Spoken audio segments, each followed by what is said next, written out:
Hey everyone, and welcome back for another deep dive.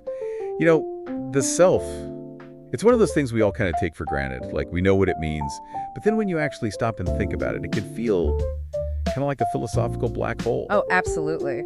So, to help us unpack this whole idea of the self, we're turning to B.F. Skinner. Always a good idea. Specifically, we're going to be exploring some excerpts from Chapter 18 of Science and Human Behavior. Okay. And fair warning, everyone, we might just turn some of your preconceived notions about who you think you are upside down. You know, it's funny because the self, on the surface, it does seem kind of like this vague, abstract thing. Right. But Skinner, classic Skinner, he brings us back down to earth. He gives us this very practical, observable way to understand the self based on, you guessed it, behavior, actions, environmental influences. Right. He takes this potentially super out there concept and makes it concrete. Totally. All right, well, let's jump right into it then. Let's start with this idea from Skinner about the self as an explanatory fiction. Okay.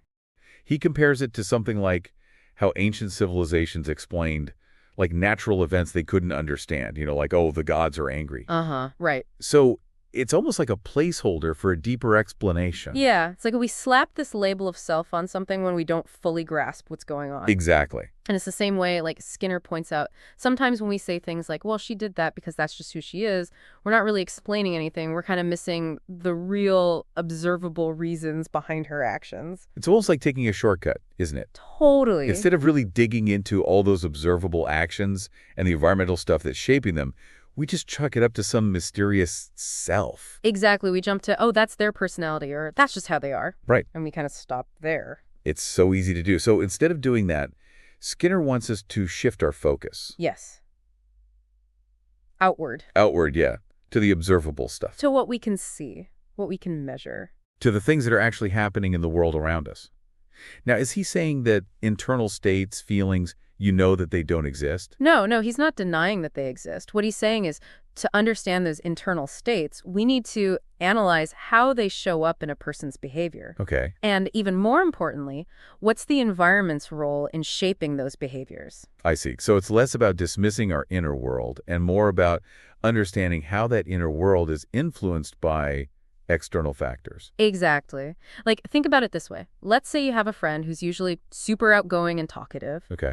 But then you see them at a big party and they're suddenly really quiet and withdrawn. Mm-hmm. Skinner would say, okay, don't just jump to, oh, they're acting differently because they're shy. Look at the environment. Look at what's happening around them. Maybe they don't know many people at the party. Maybe the music's too loud. Maybe they're just tired. Right, so the context matters. Absolutely. The context gives us those clues to understand why their behavior might be different.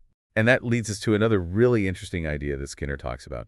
Multiple selves. Oh, yeah. Which, on the surface sounds kind of like, wait, do we have multiple personalities running around in our heads? Right, exactly. But Skinner has a different take on this. Yeah. So instead of thinking of it as like separate, completely distinct selves, he's suggesting that it's more helpful to think of it as different sets of behaviors or responses that we learn and adapt based on, again, you guessed it, the environment, the situation. Okay, so it's not like this work self and this home self are duking it out in some inner battle. Right. It's more like, our behaviors are just being molded, shaped, and reinforced by the consequences we experience in those different situations. Exactly. Think about how you act when you're hanging out with your closest friends versus how you might act at, say, a job interview. Totally different vibes. Right.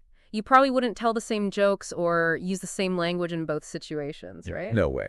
Because the consequences of those behaviors would be totally different. Yeah, you'd probably get some weird looks at that job interview if you started cracking your usual jokes. Exactly. So we naturally adapt our behaviors to fit the context. It's like we're constantly learning and adjusting based on the feedback we get from our environment. It's almost like we're chameleons blending into different social landscapes. That's a great way to put it. So if I'm getting this right, it all comes down to reinforcement. Yeah. Our behaviors are constantly being strengthened or weakened by the consequences that follow them in each specific environment. Precisely, and that's what makes Skinner's perspective so powerful. It gives us this framework for understanding how we become who we are. It's not just about some mysterious innate self.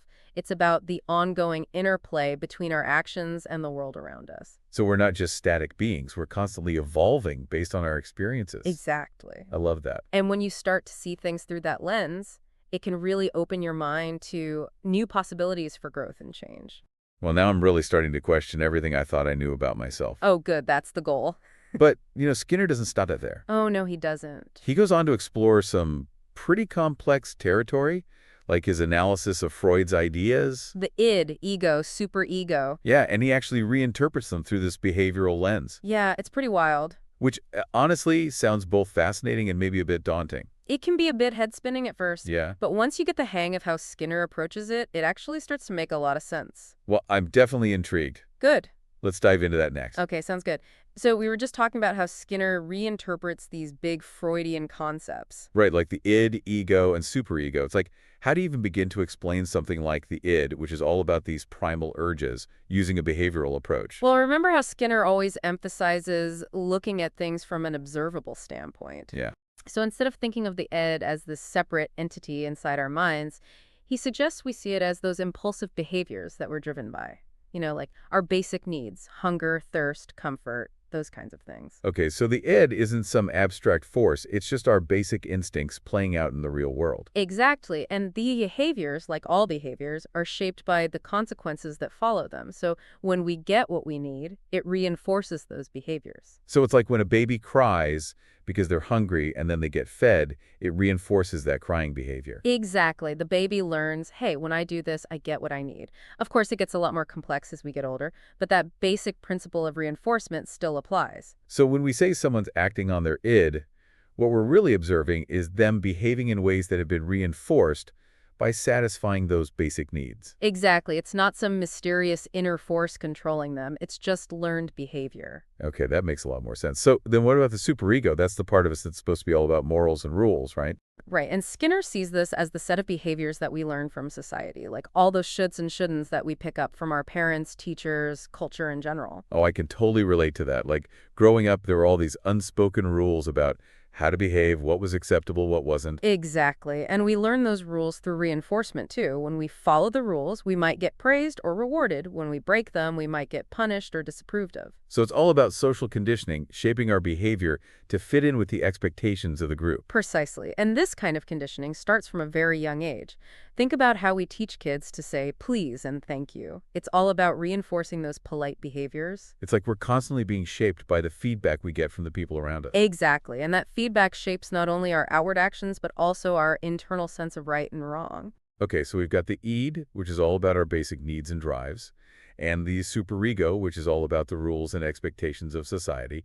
And then, of course, there's the ego, which is supposed to be the mediator between the two. Right, and Skinner's take on the ego is super interesting. He sees it as those behaviors that help us navigate the practical demands of everyday life. So it's not just about resolving conflicts between our desires and our morals. Right, it's also about figuring out how to get things done in the real world, like how to balance our responsibilities, make decisions, and solve problems. It sounds like the ego is the ultimate pragmatist, trying to find a way to make everything work. Exactly, and from Skinner's perspective, even the ego's behaviors are shaped by reinforcement. We learn which strategies work best in different situations based on the consequences we experience. So it's like we're constantly running these little experiments in our lives, trying out different approaches and seeing what gets us the results we want. That's a great way to put it. We're constantly learning and adapting. This is seriously making me rethink everything I thought I knew about myself.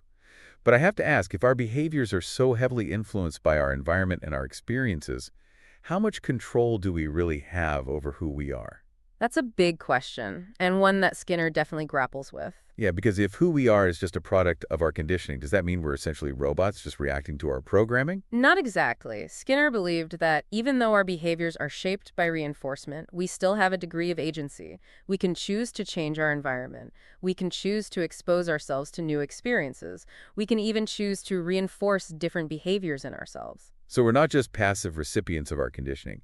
We can actively participate in shaping who we are. Exactly. We can become, as Skinner put it, architects of our own destiny. I love that. So how do we actually do that? How do we become those architects? Well, it starts with self-awareness. Which, is easier said than done. Oh, absolutely. It's an ongoing process.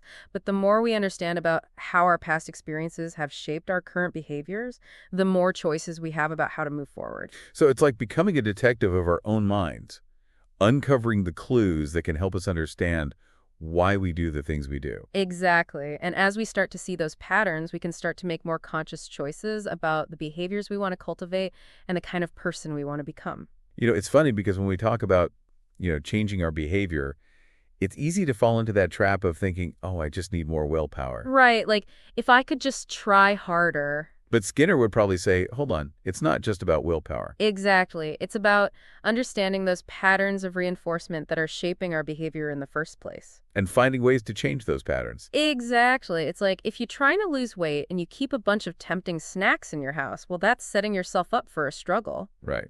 Because those snacks are providing immediate reinforcement, even though you know they're not good for your long-term goals. So instead of relying solely on willpower, you might focus on changing your environment. Exactly. Get rid of those tempting snacks, stock up on healthy options, maybe even find a workout buddy to help you stay motivated. It's like creating a support system for yourself both internally and externally. Totally. You're basically engineering your environment to make it easier to engage in those behaviors that are aligned with your goals. And over time, those new behaviors become more automatic because they're being consistently reinforced. Exactly. It's all about creating those positive feedback loops. This is so empowering. It's like we have more control over our lives than we realize.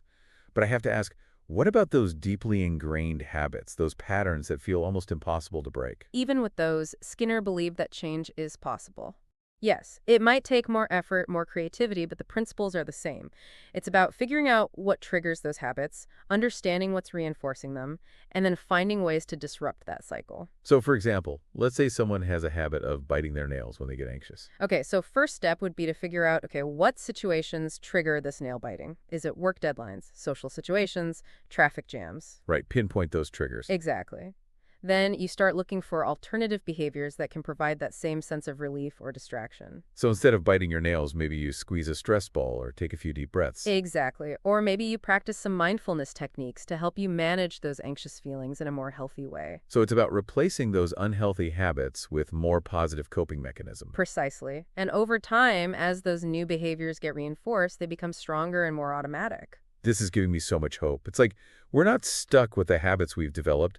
We can actually rewire our brains. That's the power of understanding behavior. It's not just about who we are now, it's about who we can become. I love that. But, talking about all this behavior stuff, it's easy to forget that we're not just these collections of behaviors. Right, we also have these inner experiences. Thoughts, feelings, emotions, all that good stuff. And Skinner didn't ignore that. Yeah. He acknowledged that those internal states exist, but he also believed that they're subject to those same principles of reinforcement that shape our outward actions. So are you saying we can learn to control our thoughts and emotions in the same way we can learn to ride a bike or speak a new language? It's not quite as simple as that. Yeah. We can't directly control our thoughts and emotions, but we can influence them indirectly by changing our behaviors. Okay, give me an example. How does that work?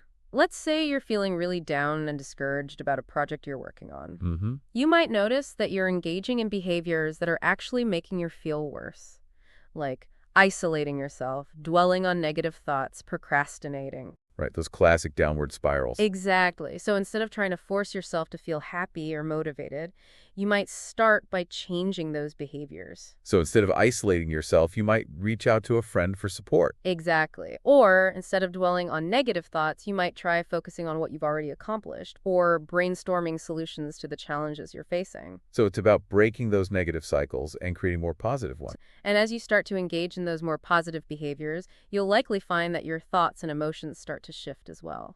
It's like we have more power to shape our inner world than we realize. Absolutely. And that's what makes this whole exploration of the self so exciting. It's not just about understanding who we are, it's about understanding who we can become. Exactly. It's a journey of self-discovery and growth. And on that note, I think it's time for us to wrap up our deep dive into the self. Okay, great. A huge thank you to our amazing guests for sharing their insights with us. It's been a pleasure. And to all our listeners out there, thank you for joining us on this journey. We hope you found it as thought-provoking as we did. We'll be back next time with another fascinating topic. Until then, keep exploring.